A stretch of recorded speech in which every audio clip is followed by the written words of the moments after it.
Alrighty, Ben Malcolmson, how you doing tonight, sir? Doing so well. Good to be with you guys. Awesome. Thanks for coming on to the show, Taylor. What up? So we want to just break the ice for our listeners right off the start. So I'm going to ask you a question. Taylor's going to ask you a question. So mine is, what is your favorite candy and why? Oh man. Well, I think as I've gotten older, I've eaten less candy because I hate going to the dentist. So, That's good. I think it's probably just like peanut butter M&Ms at this point. Ooh, that's good though. Okay. But back when I was a kid, it was like Nerds and Spree and all that sugary stuff. All the fun stuff. Yep. I love that. Gets you in trouble. I have braces now as an almost 30-year-old. So I Yeah. can't chew gum. I can't do any of that. So I feel your Oh, pain. Ate too I'm much. sorry. Ate too many of the nerds and sprees. Right. He didn't stop soon enough. That's awesome. And then my question here, just to get the brain going, is if a movie was being made of your life and you could choose the actor to play you, who would you choose and why? Well, it's kind of weird that you asked that question because Yeah. I'm sure that we'll get to this point, but the book that I wrote and that we're going to talk a little bit about, Yep. the story in there, it actually got acquired by a movie company and actually making it into a movie. So, I saw that on your uh, website. That actually is happening. yeah, so they're working on that, and they haven't cast anyone for my role yet, but it's got to be some like 20-year-old actor. So I don't know any 20-year-old actors. I mean, I guess Tom Cruise probably looks like he's 20 still in There those you Top go. Gun movie trailers, but yeah, so it'll be interesting to see. They'll find some like Disney superstar or something that all the kids know about. Right. And we have no clue they are. I love it. Exactly. Yeah. The Zac Efron of this day. It fits. It would work out well. Yeah, that was a planned icebreaker question. Oh, okay. You Good. caught Good. me. You caught me. So, Ben, if you could just let our listeners know a little bit about you, your background and your testimony and just what got you to this point of where you're at in life now. Yeah. Well, my job, which is definitely not my identity, but my job is I'm Coach Pete Carroll's assistant over at the Seattle Seahawks and help him with everything he's got going on and off the football field. And I've been with him for 14 years now, Wow. both at That's awesome. USC and with the Seahawks. And my faith story started when I was a kid. I grew up in Dallas, Texas, and grew up going to youth group. And Yep. I knew a lot about God, and like knew all the answers in Sunday school and all that. But I didn't know God personally at all until I got to college, and that's when my eyes really got opened. I got put into a community in college of it was a Christian fraternity, and just kind of stumbled upon it. And it was obviously God's hand on my life, and really got to experience what it was like being around people that actually had a relationship with God, and people that were on fire, that had the Holy Spirit in them, and that really opened my eyes up to that this religion thing isn't just about knowing all the answers and knowing what's going on in the Bible, but it's actually a living, breathing, 24/7 relationship with the Creator of the universe, and that's when my life really changed, and yeah, and that got me on this whole journey ever since. I love that. So you're currently with the Seattle Seahawks, correct? Yeah, that's right. Yep. So you are how has it been with Pete Carroll? Yep. I mean, we've all known of him for so long Right. because of his years. And I just always think of him chewing gum because you can't not. But how is it working for him? Yeah. Oh man, he's incredible. The coolest thing that I really appreciate about him is that he's so consistent. That he's got this kind of integrity, this character about him. That the person that you see on TV, whether in an interview or during a football game, that's the same person he is every other day of the week. And I'm so fortunate to be around someone like that. And it's something that's impacted my life greatly. Is I want to be the same person all the time, regardless of who I'm interacting with. I don't want to pick and choose when I turn it on or turn it off. It's like I want to be true to myself all the time, and he's really living that out on a day-to-day basis, and that's been a huge impact in my life, and his whole bubblegum thing too. I think that's pretty funny. It's funny because he only chews bubblegum on game days. The other 6 days of the week, he's not really chewing much gum. So Is that like a superstition type thing, or is that just what keeps him busy, focused on the game at it, all? it's kind of a weird reason, and it's funny because so when he was a young coach, kind of his mentor in coaching told him that during games you should always chew gum because you don't want to be caught on camera, whether it's photo or video, with your mouth open. Okay. And so if you're chewing gum, you should have your mouth closed. But it's funny because he'll chew with his mouth open, and so then he gets caught with his mouth open. So it kind of defeats the point. And it's more of like a superstition at this point. He just likes doing it, and then it gives him something active to do during the game because he's just so full of energy. So yeah, I love that, and I love that. Like so far, like we've been talking for like 5 minutes now, and there's like the two things I think that I've latched on to what you said so far is what I do, which isn't my identity, which is awesome because you do something really awesome. Like, you know what I mean? Like, I think that that's something that can translate across the board. I think a lot of us find our identity in what we do, right? And especially, like I said, you do something that's really cool and different than what a lot of people, you know what I mean? Like, they look at you and they would say, I probably struggle with finding my identity in the fact that that's what I do. So I love that. And then also, like, the consistency. Like, I love the parallel with like living your life consistently and not finding your identity in what you do and still going after it. I love that. It's awesome. Super cool. Yeah. Not a question. That's just been a huge part of my life because, I mean, if you're looking for your identity in anything other than your relationship with Jesus, I think you end up getting to a point where it's like, it's never satisfying. You know, like if you have a job and your identity's there, then at some point you'll either face challenges at work, you'll have to move jobs, whatever it may be. And so, but the only identity that's unshakable, that's rock solid is what Jesus sees us as. And that's really changed my life because I've been fortunate enough to be in this role and to achieve a lot of success in terms of, we won a Super Bowl, you know, and we got to another Super Bowl, and all those things don't matter, you know.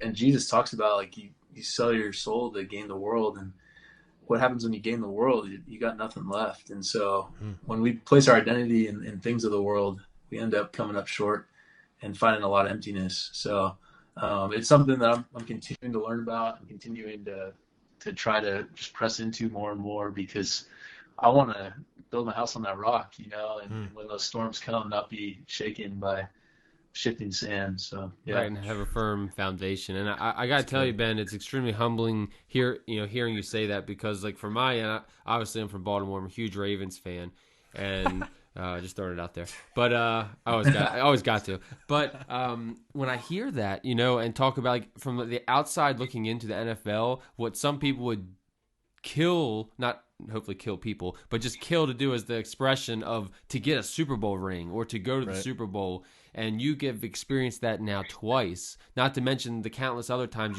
you've seen and what you've done it through USC and the NFL. So to hear you say that doesn't make up your identity, which could so easily pull you in the environment that you're in daily, is extremely amazing and humbling. Yeah, it's something it's a constant battle. I mean, think of like Jesus in the wilderness. Like, the enemy was out trying to get him to, like, here's the whole world. You could be powerful. You could be popular. You know, like, here's all the things of the world.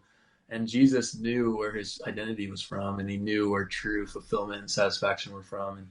And I think that's the model that I want to live, and I think that we all truly want to live deep down. Yeah, absolutely. I love that. And so with your story and like being able to talk about your story and the Super Bowl and everything that you've been able to accomplish. So you wrote a book. You alluded to it earlier with it becoming a movie and things like that. But could you tell us a little bit about just that journey of what writing that, I guess, like how that even came about, and then the journey of writing that and just the whole story of Walk On? Yeah, so the book is titled Walk On. It came out about a year or so ago, and it's a story of purpose and really how God has purpose for each one of us, whether we can see it or not in the moment. Because I think if we're being honest, like, we all struggle, like, wondering, man, am I really seeing fruit to my labor? I mean, I'm sure you guys are doing awesome work, but you don't hear all the stories. You know, you don't hear all the encouragement from people that are out listening, like, oh man, this really impacted me, because life's going too fast. We can't always tell everyone. And sometimes God just kind of like hides things from us for some reason. And so this story, which I was part of and got to live, and that's in this book, it really talks about that God is always at work, whether we can see it or not.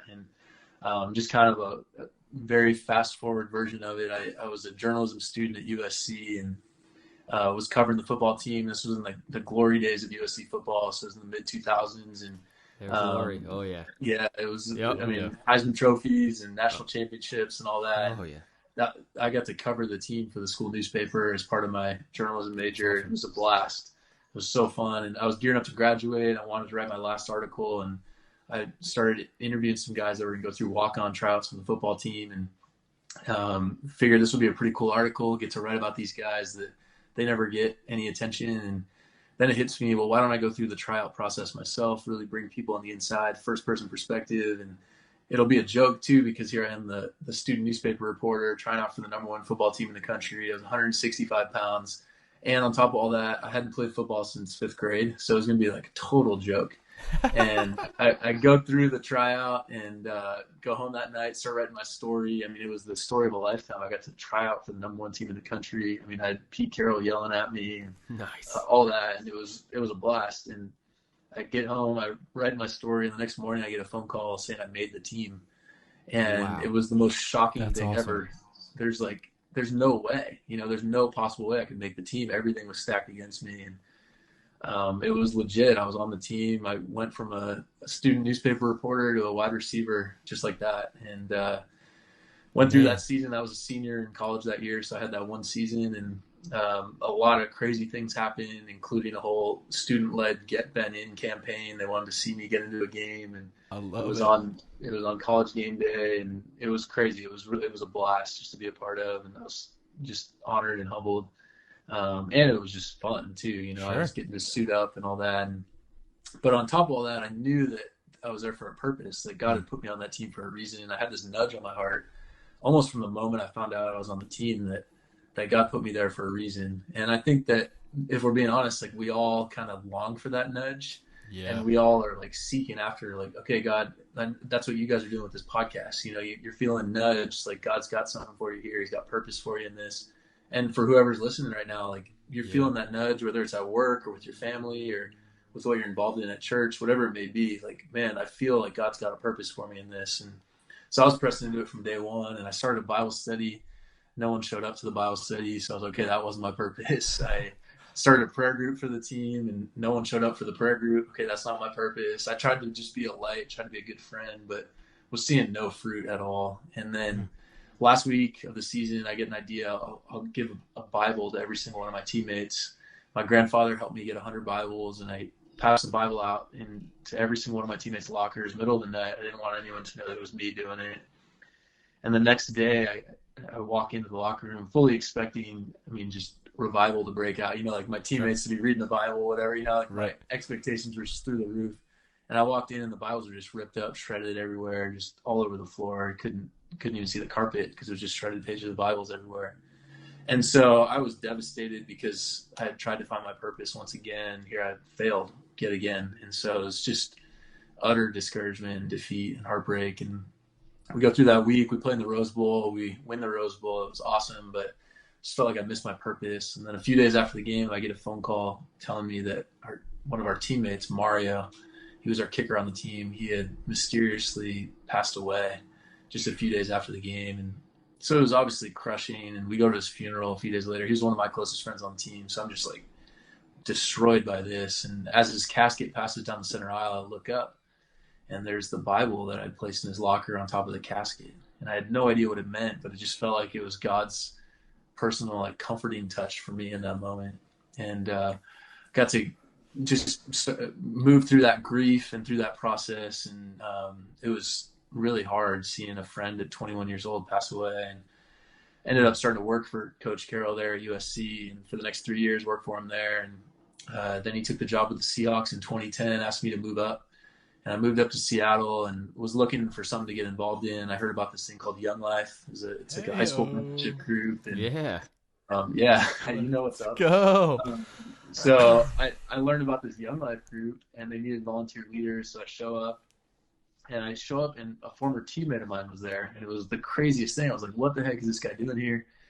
I didn't know he lived in Seattle. He didn't know I lived in Seattle. Like, it was just crazy running into him. So we remove ourselves from this meeting. We're catching up, and he's like, "Dude, my life has totally turned around in the last few years." I was like, "Well, what happened?" He's like, "Dude, do you remember the last week we were on the team together? There were Bibles in all of our lockers." My heart dropped. Like I hadn't thought about those Bibles in years, and so my instinct was just like play dumb because I didn't know where he was going with that, and I didn't know like is he gonna be upset about that or what. And so he starts to tell me that he grew up in a Christian home. He grew up going to church, and when he went to college, he was tired of religion, tired of rules, and all that. So he was kind of upset when he saw a Bible in his locker that day, and just kind of threw it aside, didn't think much of it. He's going out to the practice field that morning, and he hears a voice in the back corner of the locker room going, "What is this?" And for some reason, he turned around, and there's Mario, our kicker, sitting in his locker, thumbing through the Bible, going, "What is this?" And Taylor, this guy who I've reconnected with 4 years later, Taylor and Mario were best friends. Taylor was our punter, Mario being our kicker, and Taylor screams across the locker room, "Mario, come on, man. Have you never seen a Bible before?" And Mario was like, "No, what am I supposed to do with this thing?" And so for some reason, Taylor said he felt nudged to just set down his helmet and his pads and turn around and walk back and sit down next to Mario. And he said that for the next 45 minutes, all these words just kept coming out of his mouth. And he was taking Mario through the Bible and sharing about Jesus. And all these things that were planted in his heart as a kid came out bearing fruit in that moment. He hadn't been going to church in years. He hadn't picked up a Bible himself in years, but all that stuff that was planted in his heart as a kid came out bearing fruit. And he was sharing the gospel with Mario in those moments. And he said for the rest of that week, Mario couldn't put the Bible down. He was just enamored. He just couldn't soak it up fast enough. And a few days after first picking up a Bible, he starts a relationship with God, and he is encountering God for the first time in his life and reading the Bible and just soaking it all up. And then just a few days later, he passes away and goes to heaven. And Taylor gets the same phone call I did telling him that Mario, his friend, had passed away. And obviously he was overcome by grief, but then also he was overcome by the power and the love of God, that God would work in Mario's life in his final days on earth. And Taylor said that in that moment he recommitted his life to Christ and said, "God, you're so real. Jesus, you're real. And I want to follow you for the rest of my days." And so Taylor's telling me this 4 years later, and he's like, "Yeah, my life hasn't looked the same since. Like, I just want more people to know about Jesus because he's so real and so at work." And so I'm like on the verge of tears at this point. I'm like, "Taylor, that's the craziest thing I ever heard." It's even crazier because I was the one to put the Bible in the locker, and I thought I was a total failure all along. And it's just crazy. Like, that's God's working, like God's at work, whether we can see it or not. His purposes are beyond comprehension. I could have never imagined that story. Could have never projected when I made the team that God did have a purpose for me, even though I couldn't see it in the moment, even though I had to deal with defeat and discouragement and death. 4 years later, 1,000 miles from where I was living that life, I find out that God was at work all along, that he did have a purpose. And then the purpose keeps going. Here I am 10 years later, still talking about it. It's like God is so powerful and so at work. And I know he's encouraging someone right now through this podcast. And you guys, and just to know that God is at work, that he does have a purpose for us, and that whether we can see the fruit or not right in this moment, that he is at work. So just keep being faithful, keep taking those steps. And that's the whole point of the title of the book, Walk On. It's obviously referring to a walk-on football player, but it's also referring to just keep walking on in your faith. Like, just keep taking one step at a time. Keep recording the next podcast. Keep reading your Bible, just one step at a time, and God's purposes unfold, and it's just so amazing. Man, I feel like I have like 10 minutes of just chills. Like, that was golly, like it was literally like I can't like even think of like a question to say afterwards, because I'm just like, holy smokes, just so like that is such a cool story. There's like so many like tidbits that I wanted to talk about, but like just mainly I think that like just the coolest like part, not the coolest part, there's tons of it, but the fact that I don't know, I think it's very, I guess what I'm trying to say is it's very easy to be like, to A, ignore those nudges when you get them, and B, if like a nudge doesn't work out, be like, oh, well, that must not have been God. Like, so I don't, maybe he doesn't even exist. Maybe he's not talking to me. Maybe I heard that wrong. Maybe I read that wrong. So I'll just give up next time. But like, to just keep I don't know. That's incredible. I love it. God's awesome. And that story's incredible. Good. So good. And not to mention the fact that it didn't just touch one life, but it impacted two. You know what I mean? Like and it was Mario. Is that the friend of yours that passed? I obviously, a lot of us are firm believers. God has a plan for everything. But you being in his life at that moment, for the reason of putting that Bible in his locker, knowing that those were his last days, but he was able to accept and experience God on those last days because of you. And the fact that all of the hurdles that you went through to get to that point, and it didn't stop you. Mm-hmm. Yeah. Trying to do prayer groups and trying to do a Bible study and nobody showing up. And you said, no, that's not enough. Because it's so easy, like Taylor said, to ignore those nudges. Because if you ignore them, you're not taken out of your comfort zone. Yeah. So many people, when they start to walk that line of, this is uncomfortable, they take that step back. We're all guilty of it. Yep. So, and then the fact 4 years later, the punter that you ran into, Taylor, just to know that you relit, his faith was because of you. You know what I mean? If you would have stopped, they always say about the 99, and it doesn't matter. It's about the one. If you can impact one person every day in their walk, which you did, look at him now. So I love that story because it's extremely humbling to hear that someone that at your level still cares enough about each person, regardless of where you're at in life, and that it's amazing. I love it. Yeah, God is so good. Amen. So good. Amen. I'm trying. So moving on, like not moving on, but like with that, I guess. So through the football team, through like you talked about Mario and Taylor being your best friends, like we're all about brotherhood here. We're all about iron sharpening iron, and going through life together. So that obviously played a pretty decently big role in that story. Yeah. What, I guess, like, could you speak a little to that? Like, what part of the fact that you had people walking alongside you that were friends, that were brothers going along with you in that journey, just to lead into just some brotherhood talk here at the end of this.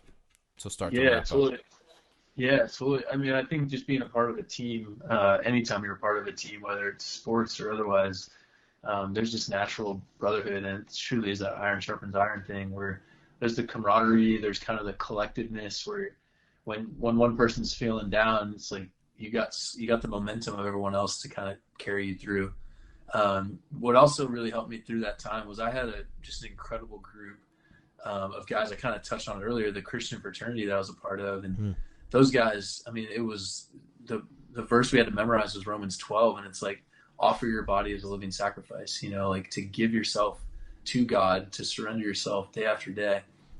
And those guys modeled it for me, and they lived it out so that I wanted to live it out every day. And so I couldn't have done it alone. I mean, I could not have pursued purpose by myself. I needed brothers to help me pursue my purpose, and continue to this day to need the people around me to pursue what God has for me. I can never do it alone. And so it's so cool that God places us in brotherhoods, and then those times when we do feel like, man, I don't really know if I have much brotherhood around me right now. I think he's always nudging us towards it, that he doesn't mean for us to be alone and to be separate, and to be out of brotherhood, out of fellowship. And so there's always opportunity for us to keep pressing into it. And it's so available. And the cool thing is we all want it, we all need it. And so when you start taking those steps of like, okay, I'm going to go after brotherhood, I'm going to go take these like kind of steps of faith here and put myself out on a limb, get out of my comfort zone. It's like there's other people out there that are just desperate and so hungry for it, that when you do take that uncomfortable first step, it's like people are so ready for it. So yeah. I love how you said that we all want it, but we also need it. And sometimes we lose sight of the fact of how much we actually do need it, because we can get the mentality and feeling that we can conquer things on our own. And it's amazing how easily that can be done. So I can't stress enough, and we doing this throughout our ministry all the time, is how important brotherhood is to each person. Amen. So Ben, this has been really awesome, and I would love to dig into more of your USC story. For time's sake, maybe we can do that in a different interview. But the fact that you made the USC football team your senior year and the experiences that you had in that alone was intriguing enough to sit down and talk for another 2 hours. Not to mention what you've done the past 14 years throughout your professional career with Pete Carroll. So I can't thank you enough, and Taylor as well, for coming onto the show and giving you our time for this interview. It's an honor. You guys are doing great work. Keep it up. You guys are awesome. Thank you. We really appreciate that. Yeah, we will tag everything about your book because we want people to find it and really be able to dig into it more than just this interview. Beat me to it. And read it. I was just about to say, could you take a second here and let people know where to find your book, everything that you're doing, stuff with the movie, everything like that? Yeah, so the book's available on Amazon, wherever else books are sold. It's called Walk On. And then you can find everything else, book, movie, speaking stuff, whatever, videos, all that on my website, benmalcolmson.com. And then all the social media is just Ben Malcolmson. So look forward to connecting with everyone. Heck yeah. I mean, I know for us, we always say that the interviews that we know are going to be the biggest impact to our listeners are the ones that are the biggest impact on us because we need this just as much as anybody else.